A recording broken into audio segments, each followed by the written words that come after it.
வேலுண்டு வினை இல்லை மயிலுண்டு பயமில்லை. வசுதேவ சுதம் தேவம் கம்சசானூரமர்தனம் தேவகி பரமானந்தம் கிருஷ்ணம் வந்தே ஜெகத்குரும். சர்வம் கிருஷ்ணார்ப்பணம். திசாபுத்தி பலன்களை எவ்வாறு நிர்ணயம் செய்வது?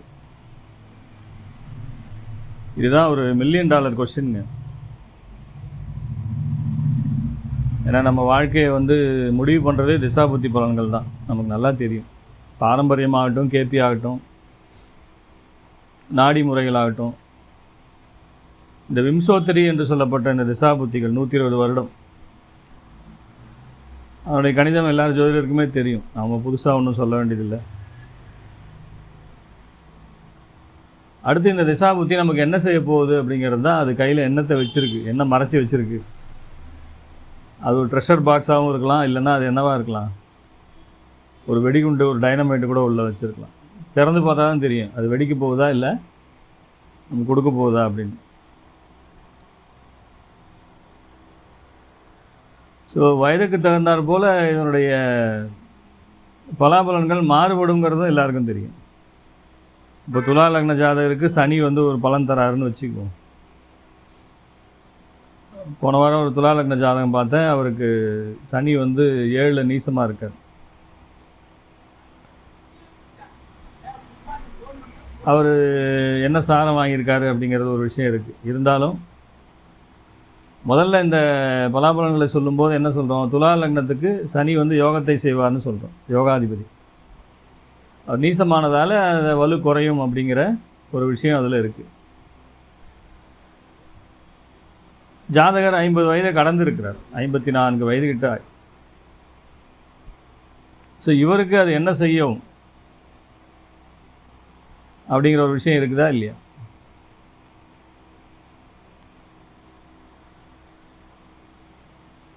ஸோ 4, 5 குடையவர்.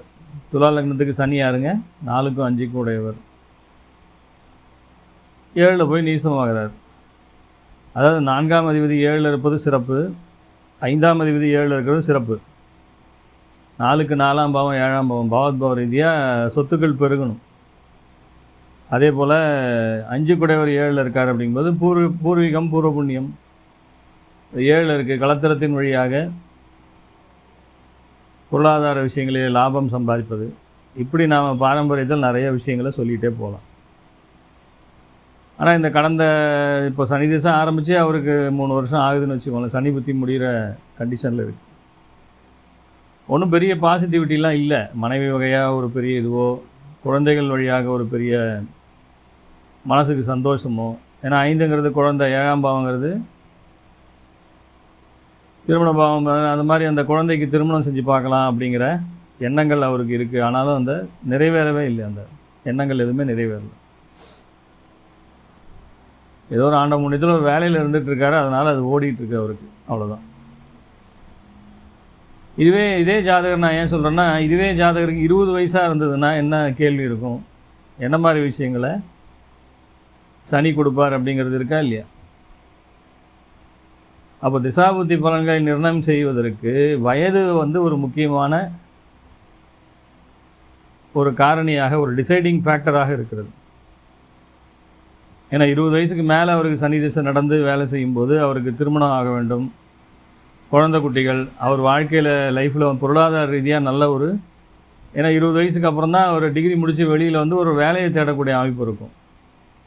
அந்த 20லேருந்து அடுத்த 19 வருஷம் 39 வயசு வரைக்கும் வாழ்க்கையினுடைய கோல்டன் பீரியட். இதில் அவர் வேலையில் செட்டில் ஆகி ஒரு நல்ல திருமணத்தை செய்து அது ஒரு சக்ஸஸ்ஃபுல்லாக போய் அதில் புள்ள குட்டிலாம் பிறந்து அது ஆரோக்கியமாக இருந்து இவர் நல்ல வேலை வெட்டியில் இருந்து இவருடைய பெற்றவர்களுக்கும் இவருடைய மனைவி மக்களுக்கும் நல்ல விஷயங்களை இவர் செய்யணும். முக்கியமான அந்த 19 வருஷம். இதே 54 வயசு உள்ளான ஒரு துலா லக்ன ஜாதகருக்கு இதே சனி வரும்போது அவருக்கு வேறு கேள்விகள். என்னுடைய ஆரோக்கியம், என்னுடைய ரிட்டையர்மெண்ட்டு, என்னுடைய சொத்து பத்துகள் சம்மந்தப்பட்டது, என்னுடைய பிள்ளைகளுடைய திருமணம் சார்ந்தது. எப்படி பாருங்கள், ஒரே விஷயம் எப்படி வயசுக்கு தகுந்த மாதிரி மாறுது பாருங்கள். அதை தான் இங்கே நான் சொல்ல வரேன்.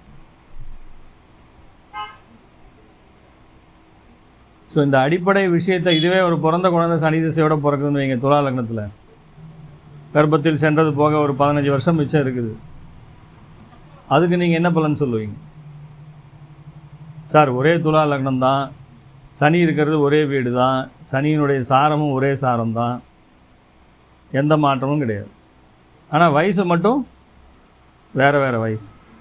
அப்போ வேறு வேறு வயசுக்கு ஒரே தேவை இருக்க முடியுமா? வாழ்க்கையில் ஒரே மாதிரி சனி வந்து பலன்களை தர முடியுமா? நல்லா யோசிச்சு பாருங்கள். நிச்சயமாக முடியாது. அவருடைய தேவைகளே வேறு மாதிரி இருக்கும். அப்போ நம்ம பொதுவாக வந்து துலா லக்னத்துக்கு 5 கூடிய யோகாதிபதி இவர் வந்து அப்படி இப்படி ஆகா ஓகன்னு சொல்லிகிட்டு இருக்கோமா இல்லையா? அப்போ இந்த ஒரே வந்து நம்ம இந்த ரூல்லையே வயசுக்கு ஏற்றப்பாக நம்மளுடைய தேவைகளை ஏற்றி இறக்கி அதனுடைய பலாபலன்களை மாற்றி சொல்ல வேண்டிய விஷயங்கள் இங்கே நிறைய இருக்குது. அதனால் திசாபுத்தி பலன்கள் சொல்கிறது அப்படிங்கிறது நான் அதான் ஆரம்பத்திலே சொன்ன மாதிரி ஒரு $1 மில்லியன் கொஸ்டின். மத்தியம வயதே வச்சுக்கோமே, ஒரு மத்தியம வயது 30-40 வயசுக்குள்ளே இருக்கார். துலா லக்னத்துக்கு 7லேருந்து சனி திசை நடத்துது. ஒரு கோணாதிபதி ஒரு கேந்திரத்தில் நிசமாக இருக்கார். ஆனாலும் வந்து அவர் அங்கே திக்பலமாக இருக்காரா இல்லையா? 7ஆம் பாவம் சனிக்கு திக்பலம். திருமணத்திற்கு பிறகு முன்னேற்றத்தை தரும். நல்ல ஒரு தொழிலில் வந்து முன்னேற்றம் அபிவிருத்தியை தரும். இப்படி நாம் அதை சொல்லிக்கிட்டே போகலாம். 4ங்கிற சுகஸ்தானம், 4ங்கிற சொத்து பத்து தாயார். தாயாரை 40 வயசு ஆனாலும் தாயாரை பற்றின கேள்வி கண்டிப்பாக இருக்கும். ஸோ இந்த மாதிரி விஷயங்கள் நிறையா பார்க்க வேண்டியதாக இருக்குது. பொதுவாக வந்தவுடனே கேட்குறாங்க, சார் இந்த திசை வந்து எனக்கு என்ன பண்ணும் அப்படின்னு கேட்குறாங்க. என்ன பண்ணுங்கிறதே முதல்ல ஒரு தவறான கேள்வி. ஏன்னா அது கிட்டத்தட்ட ஒரு 1000 பக்கத்துக்கு ரிசல்ட்டு அது எழுதலாம். ரிசல்ட்டு 12 பாவங்களுக்கும் இந்த மாதிரி பலன்களை தருங்கிறது அந்த ஒரு பாவத்துலேருந்து எங்கே இருக்குது என்ன பண்ணுதுங்கிறத வச்சு ஆய்வு பண்ணி நிறைய விஷயங்களை நாம் எடுக்கலாம். ஸோ இந்த மாதிரி ஒரு திசாபுத்தி என்ன செய்ய போகுது அப்படிங்கிறது ரொம்ப ஜென்ரலைஸ்டான ஒரு கேள்விங்க. நிறைய பேர் நான் கஷ்டப்பட்டு சொல்லுவேன், சார் இப்படி ஜென்ரலாக கேட்காதீங்க, அது ரொம்ப கஷ்டமான கேள்வி. நீங்கள் ஈஸியாக கேட்டுருவீங்க. ஒரு குறிப்பிட்ட விஷயத்தை சொல்லி கேளுங்க, நான் சொல்கிறேன் அப்படின்னு. என்ற வேலை எப்படி இருக்குன்னு கேளுங்க, வேலையை பற்றி 10ஆம் பாவத்தை ஆய்வு பண்ணி சொல்லலாம். சரியா?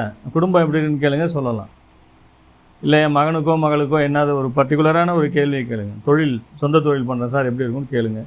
என்னோடய ஆரோக்கியம் எப்படி இருக்குன்னு கேளுங்க. இப்படி தான் வந்து நாம் அதை அந்த கேள்வியை என்ன பண்ணணுங்க, ஷார்ட் லிஸ்ட் பண்ணி அந்த ஒரு குறிப்பிட்ட ஆங்கிளில் தான் வந்து நாம் பதில் சொல்ல முடியும். கொண்டாந்து கொடுத்துட்டு நீ தான் ஜோசிக்காரனால நீயா சொல்லு எப்படிங்க? டாக்டர்கிட்ட போய் உட்காந்துக்கிட்டு நீ டாக்டருக்கு தானே படிச்சிருக்க, எனக்கு என்ன நோய் நீயே கண்டுபிடி அப்படின்னா சரி வான்ட்டு உட்காந்து என்ன பண்ணிடுவாங்க, ஒரு 1.5 லட்ச ரூபாய்க்கு எழுதி எல்லா டெஸ்ட்டும் எடுத்துக்கிட்டு வா. இவன் வெறும் தலைவலிக்கு போயிருப்பான். அங்கே போய் நீ 1.5 லட்ச ரூபா செலவு பண்ணுவியா? ஆனால் ஜோதிடர்கிட்ட வரும்போது கேள்வி கேட்க வேண்டியது, நீ தான் ஜோசிக்காரன் தான் நீயே சொல்லு. மை தடவை பார்த்தா தான் அதை சொல்ல முடியும். மை தடவுற வேலையெல்லாம் எல்லாருக்கும் தெரியாது. நாம் வந்து பிரம்மா கிடையாதுங்க. உங்கள் தலையெழுத்தை வந்து நம்மளால் மாற்ற முடியாது. ஆண்டவன் என்ன கொடுத்துருக்கானோ அதுதான் கிடைக்கும். அது படித்து சொல்லக்கூடிய வேலை மட்டும்தான் நம்ம வேலை. அதனால் மக்களுடைய மனநிலை வந்து ஜோசிக்கார்ட்ட போனேன், அந்த ஜோசிக்கார்ட்ட போனேன், இந்த ஜோசி நிறைய பேர் போகிறாங்க. யாராவது ஒருத்தர் நமக்கு தீர்வு சொல்லிட மாட்டாங்களா அப்படின்ற எண்ணத்தில் தான் போகிறாங்க. பாவம் அவங்க கஷ்டம்னா அவங்கள தவறு சொல்லலைங்க. என்ன சொல்ல வரேன்னா மக்கள் அதை புரிஞ்சிக்கணுங்க. நம்மளுடைய தலையெழுத்தை ஜோதிடரால் மாற்றவே முடியாது. ஏன்னா தசாபுத்தி கொடுத்தது, நவகிரகம் கொடுத்தது, அவர் என்னங்க பண்ணுவார்? நம்ம அவரை குத்தம் சொல்லி தப்பே கிடையாதுங்க. அதில் வந்து எந்த விதமான நியாயமும் கிடையாது. நாம் ஏன் போகிறோம்னா அடுத்து நமக்கு இந்த வாழ்க்கையினுடைய இந்த அடுத்த பக்கம் அப்படின்னு வச்சுக்கலாம். ஒரு புத்தகத்தை படிக்கிறீங்க, அடுத்த பக்கத்தில் என்ன எழுதப்பட்டிருக்குங்கிறத நாம் முன்னாடியே ஒரு கணிப்பு முன்னாடியே என்ன பண்ணுறோம், ஸோ இப்படி இப்படி இருக்கலாம், இப்படி இப்படி நடக்கலாம், இது சார்ந்த விஷயங்கள் இப்படி இப்படி போகும், இதில் ப்ளஸ் ஆர் மைனஸ் இப்படி இப்படி இருக்கும் அப்படிங்கிறத நாம் வந்து திசாபுத்தி ஒரு கணிதத்தின் மூலமாக நாம் வந்து சார் இந்த விஷயத்தில் ஜாக்கிரதையாக இருங்க, இந்த விஷயம் உங்களுக்கு நல்லா போகும் அப்படிங்கிறத நாம் ஒரு கோடிட்டு காட்டலாம். நான் அவர்கிட்ட போய் கேட்டேன், அவர் ஒன்றுமே சொல்லலை. அவர் அன்றைக்கே எனக்கு இது மாதிரி சொல்லியிருந்தாருன்னா நான் உஷாராக இருந்திருப்பேன். ஜனங்க வந்து பொருளாதார நான் நிறைய பேருக்கு சொல்லியிருக்கேன், சார் பொருளாதார விஷயத்தில் ஜாக்கிரதையாக இருங்க, புது இன்வெஸ்ட்மெண்ட் பண்ணாதீங்க, சொந்த தொழிலுக்கு இது லாய்க்கு இல்லாத நேரம்னு சொல்லிடுவேன். ஆனால் வந்து வெளியே போய் வேறு ஆளுங்கிட்ட கேட்டுட்டு இன்வெஸ்ட்மெண்ட் பண்ணி மாட்டிக்குவாங்க. அந்த மாதிரி நிறைய பேர் மாட்டியிருக்காங்க. பொதுவாக சொல்கிறேன், அது ஒரு விஷயம், அவ்வளோதான். இந்த மாதிரி ஆரோக்கியம் சார்ந்த விஷயங்கள், திருமணம் சார்ந்த விஷயங்கள், கணவன் மனைவி உறவு முறைகள், விவாகரத்து சம்மந்தப்பட்ட விஷயங்கள், குழந்தைகள் சம்மந்தப்பட்ட விஷயங்கள், இப்படி வந்து 12 பாவத்துக்கும் 12 விஷயம் இருக்குதா இல்லையா? ஏகப்பட்ட விஷயங்கள் இருக்குது. ஒவ்வொருத்தருக்கும் ஒரு குறிப்பிட்ட பிரச்சனைகள் அப்படிங்கிறது இருக்க தான் செய்யுது. ஸோ அந்த குறிப்பிட்ட பிரச்சனை நமக்கு சால்வ் ஆகுமா, இந்த திசாபுத்தி நமக்கு அதில் வந்து ரிலீஃப் கொடுக்குமா அப்படின்னு கேட்குறது தான் சரியான கேள்வி. ஏற்கனவே உங்களுக்கு அந்த பிரச்சனை இருந்துகிட்டு இருக்குது. ஆரோக்கியம் சார்ந்தது, பொருளாதாரம் சார்ந்தது, குடும்பம் சார்ந்தது, உறவுமுறைகள் சார்ந்தது, தாய் தந்தையோட ஆரோக்கியம் சம்மந்தப்பட்டது, இப்படி மருத்துவ செலவுகள் சம்மந்தப்பட்டது, சொத்து பத்துக்கள் சம்மந்தப்பட்டது, டாக்குமெண்ட்டு கம்யூனிகேஷன் சம்மந்தப்பட்டது, கோர்ட்டு கேஸு வழக்கு சம்மந்தப்பட்டது, இப்படியெல்லாம் நிறைய விஷயங்கள் இருக்கா இல்லையா? இந்த ஒரு குறிப்பிட்ட விஷயத்தில் என்னுடைய திசாபுத்திக்கு அடுத்து வரக்கூடிய புத்தி மாற்றமோ திசை மாற்றமோ என்ன செய்ய போகுது அப்படிங்கிறது கேட்டிங்கன்னா அது சரியான கேள்வி. ஸோ அப்படி தான் நாம் வந்து பலன் சொல்ல முடியுமே தவிர, பொதுவாக இந்த திசைக்கு பூரா பலன் சொல்லுன்னா அது நடக்காத விஷயம். ஸோ எதுக்கு இதை சொல்ல வரேன்னா, கேபியில் ஒரு சில முறைகள் அப்படின்னு, இந்த கேபியில் வந்து அந்த உபநட்சத்திரத்தின் ரீதியாக இந்த திசாபுத்திகள் நமக்கு வந்து என்ன மாதிரியான பலன்களை செய்ய காத்திருக்கிறது, அது எந்த பாவத்தோட தொடர்புகளை வலுவாக கொண்டிருக்கிறது அப்படின்னு. ஏன்னா இது ஒரு பாவத்தில், உதாரணத்துக்கு ஒரு விருச்சிக லக்னம், ராகு 12லேருந்து திசை நடத்துகிறாருன்னு வச்சுக்கோங்க, சுயசாரம்னு வச்சுக்கோங்க. பாரம்பரியத்தில் என்ன சொல்லுவீங்க? 12ஆம் பாவத்தில் ராகு இருக்குது, அப்போ 12ஆம் பாவம் வெளிநாடு, வீண் அலைச்சல், இப்படி 12ஆம் பாவம் சம்மந்தப்பட்ட பலன்கள் உங்களுக்கு நடக்கும், மருத்துவ செலவுகள் இருக்கும், இப்படி சொல்லிட்டு போயிடலாம். ஆனால் அது ஒரு குறிப்பிட்ட வயசு, நான் முதல்ல சொன்ன மாதிரி அந்த வயசுக்கு உண்டான பலன்களை அதை செய்யும். அப்போ நாம்ளே என்ன பண்ண வேண்டியதாக இருக்குங்க, வயசுக்கு தகுந்த மாதிரி பலன்களை மாற்றி சொல்ல வேண்டியதாக இருக்குது. ஒரே பலன்களை எல்லா வயசுக்காரங்க சொல்லிடுவீங்களா நீங்கள்? நிச்சயமாக சொல்ல முடியாது. ஸோ இங்கே தான் வந்து நமக்கு கேபி ரொம்ப கை கொடுக்குதுங்க. நான் வந்து கேபியை உயர்த்தி பேசணும், பாரம்பரியத்தை மட்டம் தட்டி பேசணுங்கிற எண்ணம்லாம் நமக்கு கிடையாது. எந்த முறையாக இருந்தாலும் அந்த முறையை வந்து நாம் கொஞ்சம் ஆய்வு பண்ணி தெரிஞ்சுக்கிட்டோம்னா நமக்கு அது ஒரு டூல், அவ்வளோதான், ஒரு ஆடட் டூல், ஒரு எக்ஸ்ட்ரா.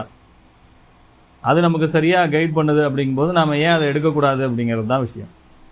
இதே 12ஆம் இடத்து ராகு விருச்சிக லக்னம் 50 வயசை கடந்துட்டார் அப்படின்னா, அந்த 12ஆம் இடத்து ராகு என்ன பண்ண போகிறார் அப்படிங்கிறது, அவர் ராகுனுடைய உபநட்சத்திரம், அவர் தசாநாதனுடைய உபநட்சத்திர ரீதியாக அவர் எந்த பாவங்களை தொடர்பு கொள்கிறாருங்கிறத பார்ப்பாங்க. கேபியில் அதுதான் பார்ப்பாங்க. அதையும் புத்திநாதனையும் ராகதிசை ராகு புத்தி, அடுத்து ராகதிசை குரு புத்தி, இப்படி போட்டு பார்ப்பாங்க. ஸோ இங்கே வந்து நாம் அகம்புறம்னு பிரிக்கிறாங்களா இல்லையா, ஒற்றைப்படை இரட்டைப்படைன்னு பிரிக்கிறாங்க. அதிலே வந்து நிறைய ஒவ்வொன்றுக்கும் ஒரு விதமான பலன்கள் அது 12 பாவங்களுக்கும் கொடுக்கப்பட்டிருக்கு. ஸோ இதை வச்சு நாம் வந்து பலன்களை பார்க்கும்போது திசாபுத்தி பலன்களை கிட்டத்தட்ட ஒரு 60-70% மேலே நெருக்கி கொண்டு வந்துடலாம். ஸோ அதனுடைய அடிப்படை புரிதல் இருந்தால் போதும், அதில் பெரிய பாண்டித்யம்லாம் வேணும் அப்படிங்கிறதுலாம் கிடையாது. அதனால் சரியான கேபியை பொறுத்த வரைக்கும் சரியான ஒரு சாஃப்ட்வேரை வச்சு சரியாக நாம் அதை ப்ரெடிக்ட் பண்ணணும். அந்த காலங்கள், இந்த பிறந்த கால நேரங்களை திருத்தம் செஞ்சு சரியாக போட வேண்டியதாக இருக்கும். அப்படி போட்டு சரியாக ஒரு ஜாதகத்தை எடுத்துட்டோம்னா வாழ்நாள் பூரா அவருக்கு மிக துல்லியமாக நம்ம அந்த பலன்களை சொல்ல முடியும். அதில் வந்து நம்ம திசாபுத்தி ரீதியாக இந்தந்த திசாபுத்தி இந்தந்த பாவங்களை இயக்குவதற்கு தயாராக இருக்கிறதுங்கிறத சொல்லிட முடியும்.